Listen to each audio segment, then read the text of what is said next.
أعوذ بالله من الشيطان الرجيم. بسم الله الرحمن الرحيم.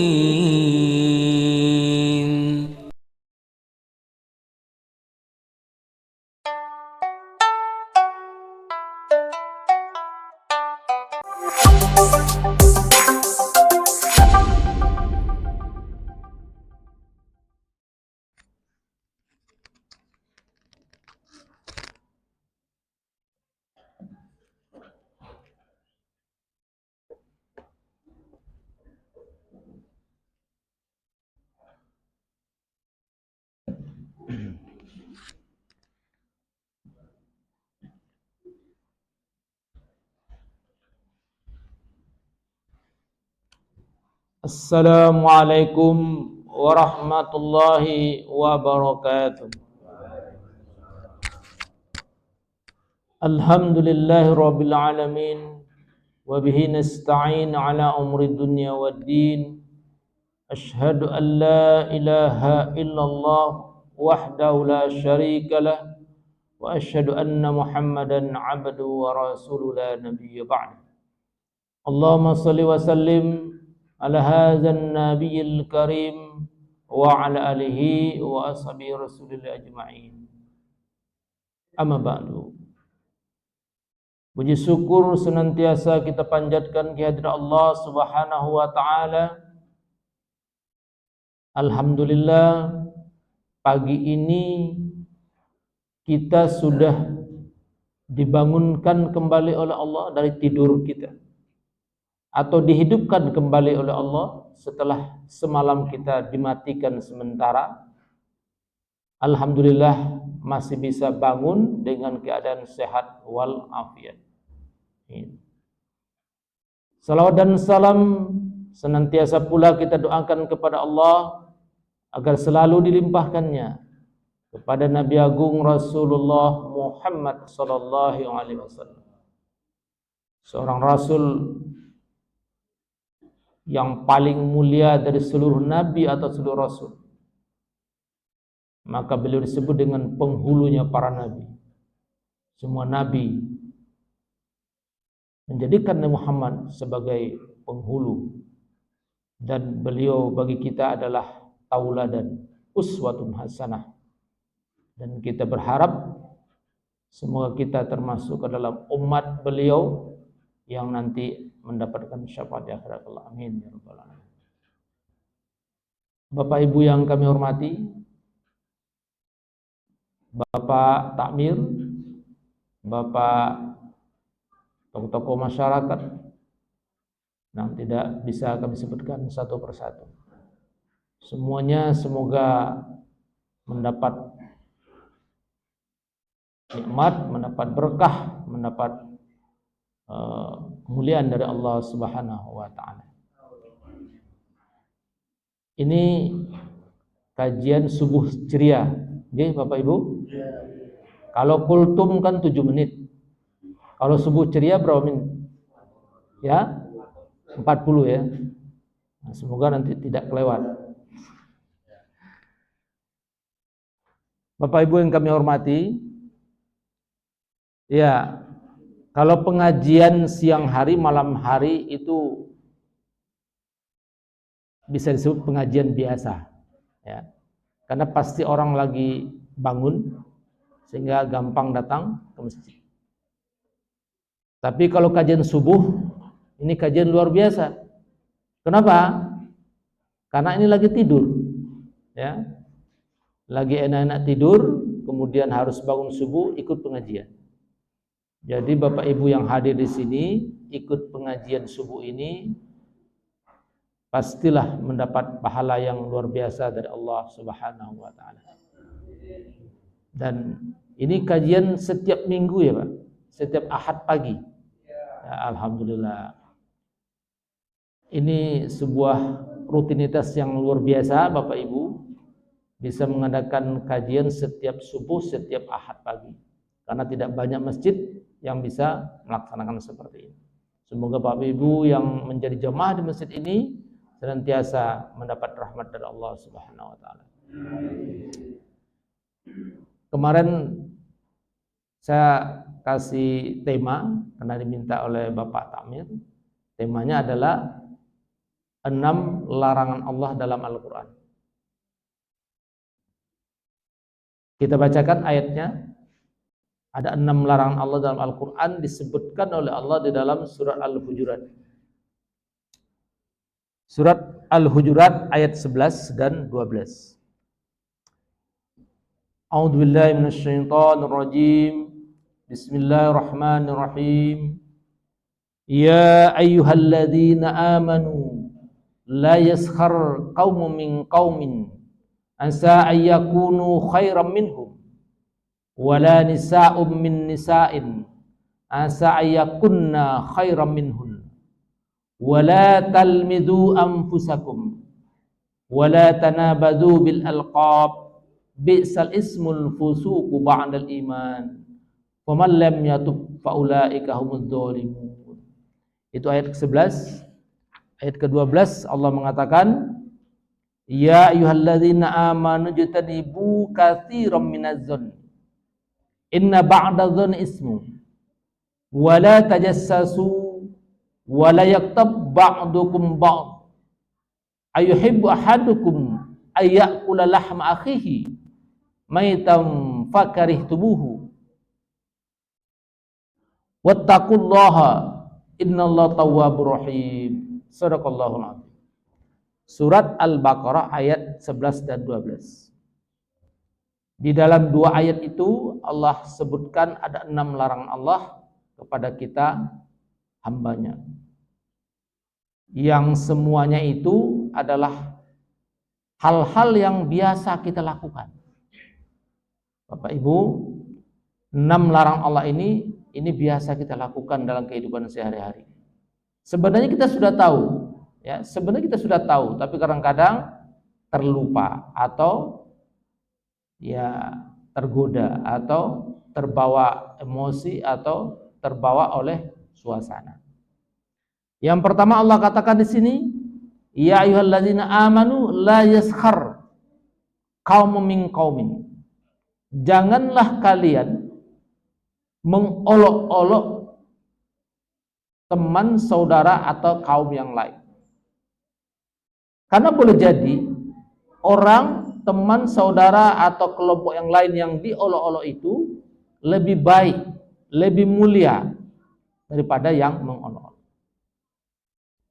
Kalimat yaskhar dalam ayat ini di dalam kitab tafsir, ini saya baca kitab tafsir Pak Quraish Shihab, dijelaskan di situ adalah yaskhar itu maknanya adalah menyebutkan kekurangan orang lain dengan tujuan ingin ya menertawakan, mempermalukan orang lain. Itu yaskhar namanya. Jadi yaskhar adalah menyebutkan kekurangan orang lain dengan tujuan menertawakan atau mempermalukan. Kira-kira itu pernah kejadian nggak? Atau dalam kehidupan sehari-hari itu pernah terjadi nggak Bapak Ibu? Nah, malah sering ya. Saya ambil contoh. Di masyarakat kita sering mengadakan kerja bakti, Bapak Ibu. Ya, kerja bakti kadang hari Minggu ya, mau ada kegiatan kita kerja bakti ya. Mau Ramadan kita kerja bakti, mau 17-an kita semua kita adakan kerja bakti. Nah, mungkin ada sebagian anggota masyarakat, mungkin sebagian kecil mungkin ya, yang kadang-kadang kalau undang kerja bakti jarang hadir. Ya. Kemudian ada, nah ini munculnya yaskhar ini kadang-kadang sudah marah mungkin ya, atau kesal atau sejenisnya begitu. Sehingga ada warga yang lain mengatakan, wah bapak itu kalau undang kerja bakti nggak pernah hadir. Tapi kalau undang makan-makan selalu hadir. Kalau undang kerja bakti nggak pernah hadir. Nah kalau dia ngomong, kemudian ada orang yang mendengarkan dan setuju dengan omongnya itu, oh ya benar, oh ya benar. Akhirnya yang lain mengatakan, oh ya benar, ya benar. Andaikan dia mendengar, si bapak yang tadi yang disampaikan, disebut tadi, dia mendengar, dia marah nggak? Marah. Dan sekarang Bapak Ibu, membuli ya, namanya itu membuli ya. Tidak perlu lagi ketemu orang lain kan? Bisa membuli jarak jauh sekarang. Pakai apa? Pakai HP. Ya, jadi kecanggihan alat teknologi HP itu bisa menambah apa? Menambah dosa kita. Ya tergantung ya, HP itu kan alat. Bisa kita pakai menambah pahala, bisa kita pakai menambah dosa. Nah, ketika seorang bapak tadi yang tidak hadir, seorang warga yang lain menulis di grup WA, bapak ini kalau undang kerja bakti nggak pernah hadir. Kemarin diundang nggak hadir, ini diundang nggak hadir lagi. Tapi kalau kita undang ada acara makan-makan, selalu hadir di WA. Kemudian muncul satu orang di bawah, oh ya benar, semuanya akhirnya benar, maka terjadilah pembulian. Itulah yang disebut dengan yaskhar, menyebutkan kekurangan orang lain dengan tujuan mempermalukannya, mentertawakan dan mempermalukan. Nah, ini hal yang bisa terjadi di kehidupan kita, dalam kehidupan masyarakat. Dan inilah yang pertama yang dilarang oleh Allah. Kita sudah tahu sebenarnya, ya, kita sudah tahu itu. Andaikan itu terjadi pada diri kita, kita terima apa enggak? Bapak Ibu, kalau itu terjadi diri kita terima apa enggak? Tidak ya Pak ya. Nah, tapi kenapa kita lakukan kepada orang lain? Nah, ini. Jadi kita kadang-kadang untuk orang lain dengan seenaknya kita ngomong tanpa memikirkan apakah dia tersinggung, sakit hati, tapi kalau untuk kita juga tidak mau. Itu yang pertama, Bapak Ibu yang dimuliakan Allah. Jadi yang pertama adalah la yaskhar, jangan mengolok-olok namanya ya, atau menyebut kekurangan orang, tujuannya adalah mempermalukan. Baik, yang kedua, dalam ayat tadi disebutkan ya sedikit. Di sini di ayat disebutkan yang pertama la yaskhar qaumun, itu laki-laki. Yang kemudian dilanjutkan di belakangnya la yaskhar nisa'um min nisa'in, perempuan. Nah, ini ada, kalau dalam Al-Qur'an ketika disebutkan yang pertama itu adalah muzakkar atau laki-laki, kemudian setelah itu disebutkan ada wanita, itu menunjukkan yang pertama dikatakan menunjukkan setara. Artinya apa yang dilakukan oleh kaum laki-laki sama juga bisa dilakukan oleh perempuan. Enggak ada bedanya. Konsep kesetaraan berlaku di situ. Tapi ada juga yang mengatakan yang kedua maknanya, ketika disebutkan yang pertama kalimat mudzakkar untuk laki-laki, semuanya masuk. Jadi perempuan di dalam bahasa Arab itu tergabung dalam ungkapan kata atau kalimat mudzakkar untuk laki-laki. Ya. Kum itu mudzakkar. Tapi laki-laki, perempuan masuk ke situ. Nah, kalau dalam ayat itu disebutkan mudzakkar, kemudian ditambah dengan yang perempuan, maka di situ disebutkan ada penekanannya bahwa perempuan lebih di dalam melakukan perbuatan itu. Itu makna tafsirnya begitu. Jadi ada dua makna tafsir. Bapak Ibu yang kami muliakan, itu yang pertama ya, la yaskhar. Yang kedua disebutkan dalam ini la talmizu. Ya. La talmizu anfusakum. Jangan kalian menghina diri kalian sendiri. Bapak Ibu, apa mungkin kita menghina diri sendiri? Mungkin enggak? Menghina diri sendiri mungkin enggak? Hei kamu bodoh. Mungkin enggak kita ngomong ke diri sendiri, hei kamu bodoh? Enggak mungkin ya. Tapi kenapa ayat mengatakan la talmizu anfusakum? Jangan kalian menghina diri kalian sendiri.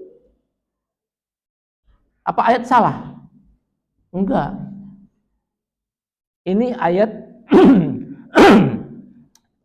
menggunakan sastra yang tinggi ya. Balaghahnya tinggi ayat ini. Jadi ketika Allah mengatakan la talmiz anfusakum, itu maknanya jauh ke depan.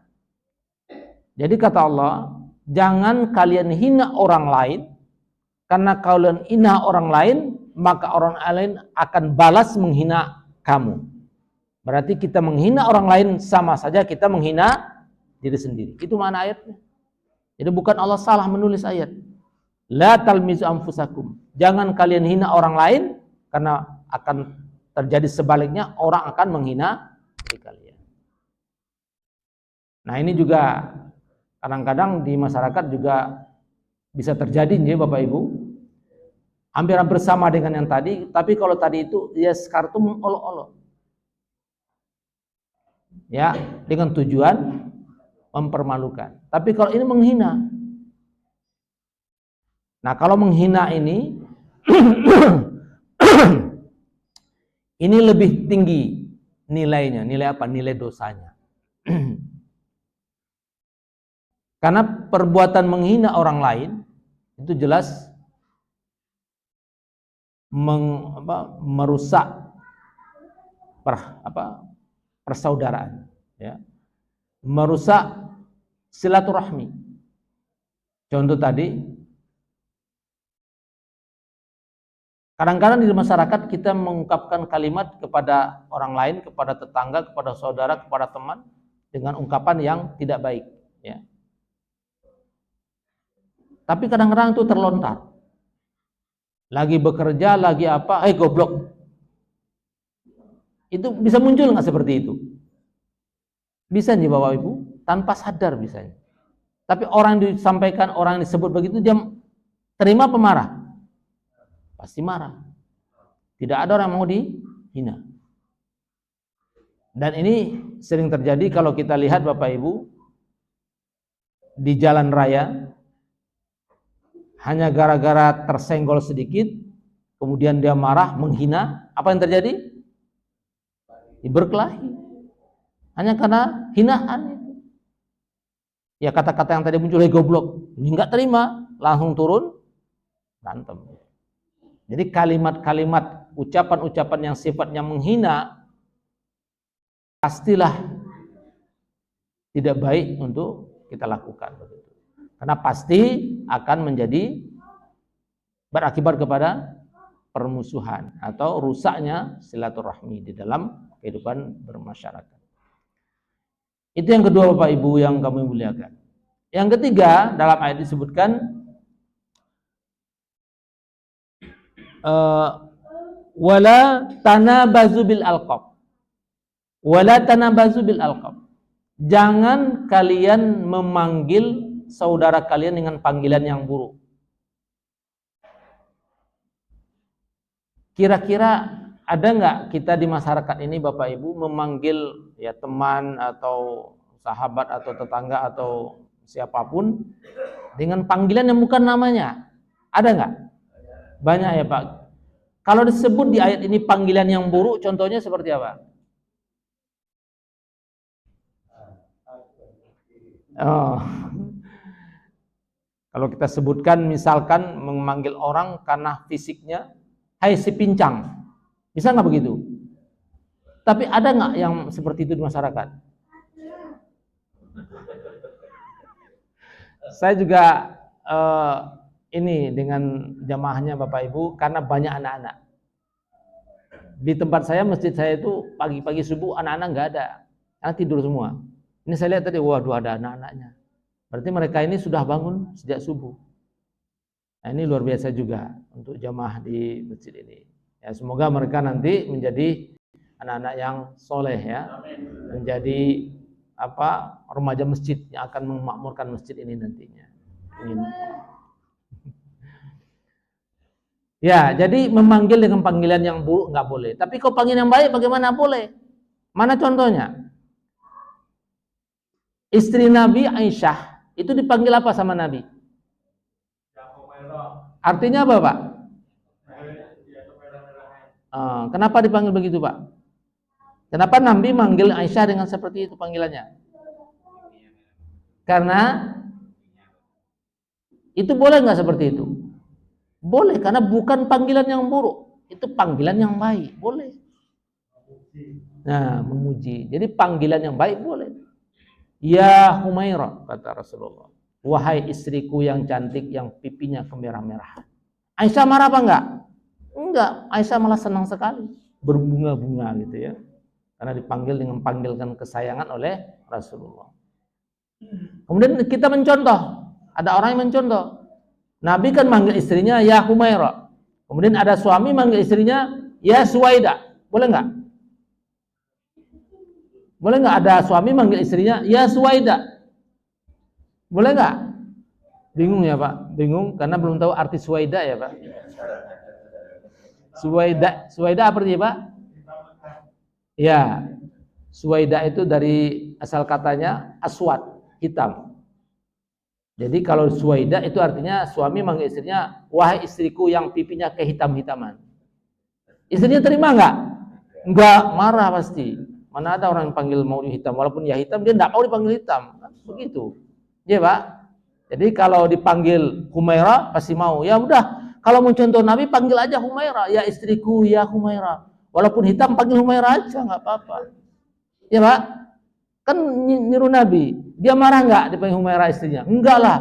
Walaupun dia hitam dipanggil Humairah dia senang sekali, seperti istri Nabi. Ya, walaupun itu tidak jujur ya Pak. Hitam kok dipanggil merah ya. Enggak apa-apa. Dalam hubungan suami istri bohong enggak apa-apa kata Nabi. Dalam rangka apa?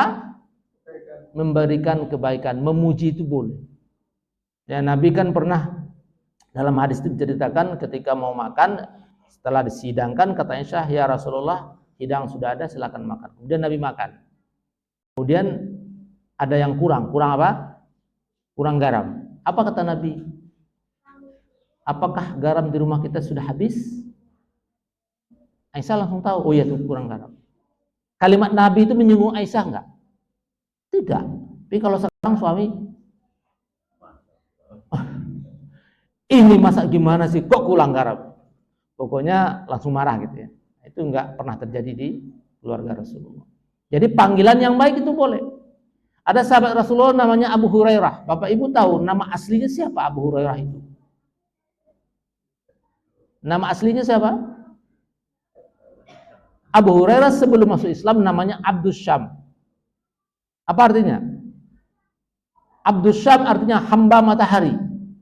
Jadi Abu Hurairah sebelum masuk Islam dia menyembah matahari. Itu agama yang ada di Arab ketika itu macam-macamnya, ada agama Majusi dan lain-lain. Setelah masuk Islam, Abu Hurairah diganti namanya oleh Nabi Abdurrahman. Apa artinya? Abdurrahman artinya apa? Hamba Allah. Ar-Rahman itu kan nama Allah. Ya Asmaul Husna. Maka Abdurrahman itu artinya adalah hamba Allah. Itu nama dia. Tapi kemudian dipanggil oleh Nabi dan para sahabat yang lain dengan nama panggilan Abu Hurairah. Artinya apa? Abu Hurairah artinya apa? Bapaknya kucing. Kalau bapak dipanggil, hai bapaknya kucing, terima nggak? Kira-kira terima nggak Pak? Enggak ya Pak? Berarti Abu Hurairah dipanggil Nabi, kok boleh? Karena dia merasa tidak ada masalah, tidak tersinggung, bahkan dia senang. Abu Hurairah senang dipanggil Abu Hurairah. Kenapa? Karena Abu Hurairah kemanapun dia pergi dia gendong kucing. Enggak pernah kucing itu ditinggalkan sama Abu Hurairah. Abu Hurairah enggak punya rumah. Tidurnya di mana? Tidurnya di teras masjid. Masjid dengan rumah Nabi itu kan dempet ya Bapak Ibu. Makanya Nabi masuk ke masjid itu lewat pintu depan situ, langsung rumah Nabi. Jadi masjid Nabi ke masjid, ya lewat pintu situ langsung masjid. Keluar lagi langsung rumah Nabi. Abu Hurairah tidur di mana? Di terasnya. Teras masjid itu dia tidur. Tidak punya rumah. Maka setiap Nabi keluar rumah, Abu Hurairah ikut Nabi. Kemanapun Nabi pergi, Abu Hurairah ikut. Dia tidak punya kerjaan, tidak punya suami, tidak punya istri, tidak punya anak, dia sendiri. Nanti pulang lagi, Nabi masuk rumah, dia tidur lagi di situ. Makanya Abu Hurairah masuk Islam bersama Nabi cuma 3 tahun. Nabi meninggal. Tapi hadisnya paling banyak. Abu Hurairah punya hadis paling banyak dari semua sahabat yang ada. Kenapa? Dia 3 tahun tiap hari ikut Nabi. apapun ucapkan Nabi dia hafal semuanya, dia hafal semua. Sedangkan ada sahabat 10 tahun, 20 tahun bersama Nabi, hadisnya masih sedikit. Karena enggak seperti tadi. Ya. Nah, jadi setiap pergi kucing itu digendong. Enggak pernah dilepas, enggak pernah ditinggal. Maka kata Nabi, wahai Abu Hurairah, dipanggillah dia Abu Hurairah. Abu Hurairah enggak marah, dia senang sekali, nama itu dia sukai. Nah, ini artinya apa Bapak Ibu? Kalau dipanggil dengan panggilan yang baik, yang dia sukai menjadi boleh. Tapi kalau dia tidak mau, kalau bapak dipanggil, wahai bapaknya kucing, sembarangan. Berarti nggak boleh ya, walaupun itu ada Abu Hurairah. Bapak Ibu yang dimuliakan Allah, sebentar Pak, ini sudah sampai jam berapa ya Pak? Sampai 5.40. Oh. Yang keempat, surat Al-Hujurat ayat 12. Di situ Allah sebutkan, ijtanibu katsiran minadz-dzanni. Jauhilah sebahagian buruk sangka. Sebagian, ya. Buruk sangka ini juga masalah di masyarakat ya Bapak Ibu. Dalam kehidupan kita sehari-hari kita sering berburuk sangka. Kalau baik sangka boleh, tapi buruk sangka tidak boleh. Dan buruk sangka ini sering terjadi sebenarnya. Kalau Bapak Ibu ini medsos biasanya juga, kalau kita berjanji ya dengan seseorang, dengan teman saudara, dan besok kita mau jalan ke suatu tempat mana aja misalkan, kita kumpul jam 10 ya. Biasa begitu aja Bapak Ibu, mau kemana kita kumpul jam 10 ya. Sampai besok jam 10 sudah ditunggu, tidak datang. Lewat 5 menit, lewat 10-15 menit. Apa yang terpikir oleh kita? Kok dia nggak datang? Kira-kira apa Pak pikir? Biasa. Maksud biasa gimana? Biasa telat. Iya Pak? Itu buruk sangka nggak itu? Buruk sangka nggak itu? Kira-kira itu buruk sangka apa enggak? Buruk sangka. Karena bisa jadi dia belum datang karena ada halangan, bannya bocor, ban motornya bocor, atau ada yang sakit, atau ada halang lain. Tapi kita tidak berpikir ke situ. Kita berpikirnya Allah biasa. Ya. Hanya ucapan Allah biasa itu sudah masuk kategori buruk sangka. Biasa tadi adalah biasa telat. Kita buruk sangka Allah si A ini kan siap biasa telat. Itu sudah buruk sangka. Nah, ini hal-hal yang sederhana sebenarnya, tapi ini masuk dalam kategori buruk sangka. Karena kalau dia dikatakan Allah kamu nggak datang karena biasa telat, dia marah nggak? Marah. Kita ini kadang-kadang betul melakukan, tapi kalau disebut orang marah, betul nggak? Iya, kita tahu kekurangan kita, tapi kalau disebut orang kita marah. Kenapa kita marah? Kita nggak mau kekurangan kita itu dikatai orang lain. Nah ini kok ada orang menyebut, Allah kamu sering telat. Padahal yang lain kan nggak tahu, tapi karena dia sebut, akhirnya orang lain jadi tahu semua. Maka kita tidak mau kekurangan kita disebut. Makanya ada hadis Nabi, kata Nabi, siapapun yang menyembunyikan aib saudaranya, Allah akan menyembunyikan aib dia nanti di akhirat. Jadi kekurangan orang itu harusnya kita simpan, jangan dibilang. Makanya buruk sangka itu satu bagian dari hal yang dilarang. Disebut sebagian, kenapa? Karena ada buruk sangka yang dibolehkan. Contohnya apa? Buruk sangka dibolehkan, contohnya apa? Ini misalkan kalau polisi nangkap penjahat, alasannya apa? Kenapa penjahat ditangkap polisi? Alasannya apa? Karena ya polisi udah tahu belum dia salah. Oh mencuri, kalau ketangkap mencuri iya, tapi tidak tahu. Kemudian ditangkap. Karena buruk sangka, itulah buruk sangka yang boleh. Kalau bahasa hukum ada dua bukti yang cukup, ke bahasa hukum begitu ya Pak. Dua bukti tadi dari mana dapat? Ya dicari sama polisi. Dan itu buruk sangka namanya. Ini si A ini pasti dia korupsi ini. Buktinya apa? Ini. Udah tangkap. Bukti tadi itu buruk sangka. Tapi boleh. Karena kalau nggak buruk sangka, nggak ada bukti, nggak boleh ditangkap. Kan dalam bahasa hukum, seseorang bisa ditangkap kalau ada dua alat bukti yang cukup. Bahasanya begitu. Dua alat bukti itu adalah buruk sangka. Nah itu boleh. Karena kalau nggak ada itu nggak bisa ditangkap. Akhirnya penjahat lepas semua. Kalau tidak ada buruk sangka dari polisi. Tapi dibolehkan. Makanya disebut di dalam ayat sebagian buruk sangka, tapi sebagian boleh. Nah, gitu. Bapak yang dimuliakan Allah, waktunya sudah. Yang kelima disebut oleh Allah dalam Al-Quran ini, wala tajassasu. Ini 6 ini sebenarnya masih berhubungan juga Bapak Ibu. Tadi buruk sangka, yang sekarang tajassasu. Artinya apa? Mencari-cari kesalahan orang. Ya, mencari-cari kesalahan orang. Kira-kira kita di masyarakat itu bisa terjadi nggak mencari-cari kesalahan orang itu? Bisa. Contohnya gimana Pak? Atau tujuannya untuk apa? Bisa jadi kesalahannya ada, bisa jadi kesalahannya nggak ada. Tapi kita cari-cari dalam rangka apa? Nah, biasa ini terjadi adalah kalau terjadi persaingan, ya, ada permusuhan, ada persaingan, sehingga untuk menjatuhkan lawan, caranya gimana? Cari kesalahannya, ya, untuk menjatuhkan lawan, carikan kesalahannya. Kalau nanti kesalahannya yang kita sebut itu orang lain tahu, menjadi viral, maka orang tidak akan setuju dengan dia, tidak akan mendukung dia, tidak akan menyatu dengan dia. Nah itu kan biasa terjadi di pemilihan-pemilihan ya Bapak Ibu. Mulai dari presiden sampai RT dipilih enggak ya? Dipilih ya. Nah sampai pemilihan RT itu bisa terjadi. Ada 2-3 calon. Nah ada 3 calon, satu ABC, yang A dan pendukungnya ingin menang, gimana caranya? Cari kesalahan B dan C.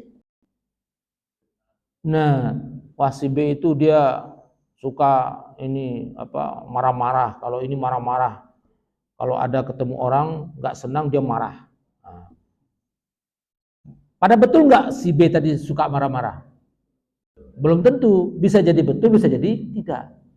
Tapi tujuan dia tadi mencari kesalahan orang itu dalam rangka untuk menguntungkan dirinya, karena mau bersaing kan, mau pemilihan masalahnya. Jadi kalau ada persaingan apapun, caranya gimana supaya kita bisa memenangkan pertandingan itu, cari kesalahan orang lain. Dan ini juga bagian-bagian dalam kehidupan kita sering terjadi.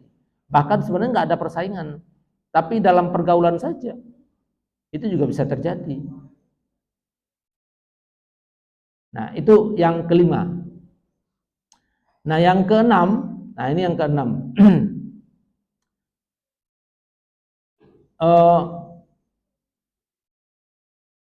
Yang disebut oleh Allah dalam Al-Quran ini, ayatnya, kalimatnya sudah sangat bagus ya. Yang keenam ini. Ini yang paling sering terjadi di masyarakat sebenarnya. Dan kita semua pasti sudah tahu. Allah mengatakan di sini, wala yaktab ba'dukum ba'da ayuhibbu ahadukum ayyakula lahma akhihi maita fakarihtumu. Ini nilai sastranya sangat tinggi ayat ini. Allah mengatakan jangan kalian berghibah sebagian dengan sebagian yang lain. Allah bertanya di sini, apakah di antara kalian mau memakan daging bangkai saudaranya sendiri? Ya, ini kalimatnya Bapak Ibu. Ayuhibbu ahadukum ayyakula lahma akhihi. Apakah kalian mau makan bangkai saudara kalian sendiri? Ini dulu Bapak Ibu. Dibayang-bayangkan dulu ya. Kita kalau biasa makan daging apa? Daging sapi, daging ayam aja Bapak Ibu. Daging kambing ya Pak. Suka kan kambing ya Pak? Ya. Di sini disebutkan makan daging saudara. Berarti daging siapa? Daging apa itu? Daging binatang atau daging manusia? Manusia. Kalau saudara kok, masa saudaranya hewan kan tidak mungkin ya. Jadi ketika disebut Allah, ayuhibbu ahadukum ayyakula lahma akhihi, saudaramu. Pertanyaannya, kita mau nggak makan daging manusia? Mau nggak makan daging manusia? Nah, hanya Sumanto yang satu-satu yang mau ya Pak. Karena dia ketangkap sebenarnya. Yang lain mungkin juga ada ya, tapi nggak ketangkap. Sumanto kan ketangkap. Pasti nggak mau. Allah ingin memastikan di situ. Di kalimat ini Allah pastikan kalian pasti nggak mau, kata. Ayyakula lama akhihi maita. Daging saudara kamu sudah mati, berarti adalah mayat atau bangkai ya. Kalau manusia kita sebut mayat ya. Kalau hewan bangkai, tapi maknanya sama sebenarnya. Orang sudah mati, kemudian dagingnya disayat, dimakan. Ya, yang seperti dilakukan oleh Sumanto itu. Fakarihtumuhu, kata Allah. Pasti kalian nggak mau. Ini kalimat penekanannya di belakang ini. Pasti kalian nggak mau. Itu tandanya makan daging itulah perbuatan yang paling paling jelek, paling yang paling harus dijauhi. Jangankan makan, terbayang pun tidak pernah ya. Terbayang makan bangkai itu tidak pernah ya. Makan mayat itu tidak pernah ya. Berarti tidak akan pernah kita lakukan lah itu. Tidak akan pernah kita lakukan makan bangkai itu, makan mayat itu. Itu kalimat di ayat ini sudah sangat luar biasa. Nilai sastra sangat luar biasa.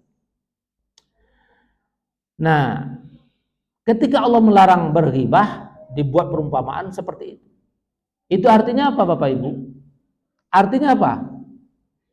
Artinya ketika kalian mau berghibah, ingatlah makan mayat.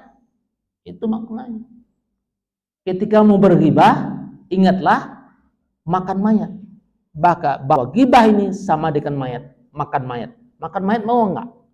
Enggak mau, berarti ghibah juga enggak mau. Selalu begitu. Jadi Bapak Ibu kalau mau berghibah, ingat apa? Makan mayat. Gitu, caranya begitu. Ya, ketika mau berghibah, wah ini sama dengan makan mayat, saya enggak mau ikut. Harusnya begitu. Ini sangat luar biasa ayat ini Allah berikan perumpamaan supaya kita tidak berghibah. Tapi yang terjadi di masyarakat seperti apa? Ghibah itu biasa gitu ya Pak, biasa. Dan memang sangat gampang ghibah itu terjadi. Sangat gampang. Sebentar, saya tidak menuduh, tidak berburuk sangka. Tapi di masyarakat yang biasa berghibah bapak-bapak apa ibu-ibu? Ibu-ibu bapak-bapak? Ibu-ibu, kata bapak yang biasa berghibah, ibu-ibu terima apa enggak? Loh, kalau diam terima ya. Kata Nabi, perempuan ditanya, kalau dia diam berarti setuju. Ibu-ibu setuju disebut berghibah? Enggak. Karena apa Bu? Bapak-bapak juga berghibah. Sama ya. Sama, cuma memang lebih banyak. Karena memang gampang terjadi. Ketemu dua orang, lagi ngapain? Nggak ada ini, duduk-duduk aja. Oh iya, duduk berdua ya. Ngomong kemana-mana, oh ya si Anu begini ya. Oh iya, kemarin juga segitu loh. Datang satu lagi. Iya, datang satu. Oh iya sama, saya juga begini. Sudah datang lagi, akhirnya terjadilah pergibahan. Hanya diawali dengan si Anu kemarin begini loh. Itu ya. Jadi sangat gampang terjadi ghibah itu. Hanya memulai dari seorang, datang lagi. Dan ghibah itu pasti yang dibicarakan tentang kebaikan atau keburukan. Kalau yang dibicarakan kebaikan gimana? Anak ibu ini kemarin dapat hadiah ini. Gimana kalau kayak gitu? Bagus ya Pak? Berarti ghibah nggak itu? Enggak. Ya. Kalau yang kita bicarakan kebaikan orang lain itu bukan ghibah. Dengan ghibah itu yang mana? Membicarakan keburukan orang lain. Kenapa dilarang? Kenapa yang baik nggak dilarang? Kenapa yang buruk dilarang? Kenapa?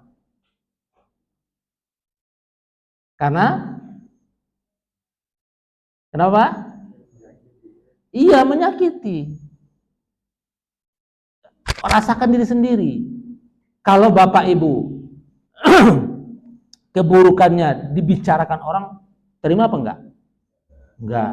Kalau kita tidak terima keburukan kita dibicarakan orang, diketahui orang ramai, maka jangan bicarakan keburukan orang. Ya kan gitu harusnya. Kalau kita tidak terima keburukan kita dibicarakan, disampaikan oleh orang ramai, jangan lakukan itu kepada orang lain. Habis waktunya. Pas ya. Jadi begitu dia Bapak Ibu, dan ini hal-hal yang biasa terjadi di masyarakat. Semua yang kita sampaikan tadi semuanya membicarakan tentang keburukan, yaitu orang lain. Yang pertama, la izhar, jangan mengolok-olok, jangan membuli saudara. Yang kedua, wala talmizu, jangan menghina saudara kita. Yang ketiga,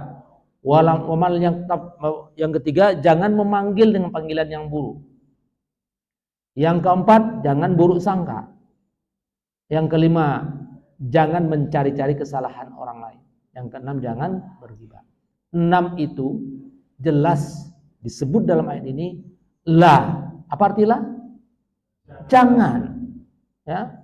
Perintah. Kalau perintah itu dilakukan, kalau larang ditinggalkan. Berarti semua larangan Allah ini 6 ini harus kita tinggalkan. Jadi Bapak Ibu yang dimuliakan Allah, hal-hal yang kita sebutkan tadi yang mungkin kita pernah melakukan, maka mulai hari ini semoga kita berniat meninggalkan semuanya itu. Karena semuanya itu dapat merusak silaturahmi, merusak hubungan persaudaraan. Saya kira itu Bapak Ibu yang bisa kami sampaikan. Terima kasih. Yang baik itu datangnya dari Allah, yang kurang semuanya dari saya. Bila taufiq wal hidayah. Assalamualaikum warahmatullahi wabarakatuh.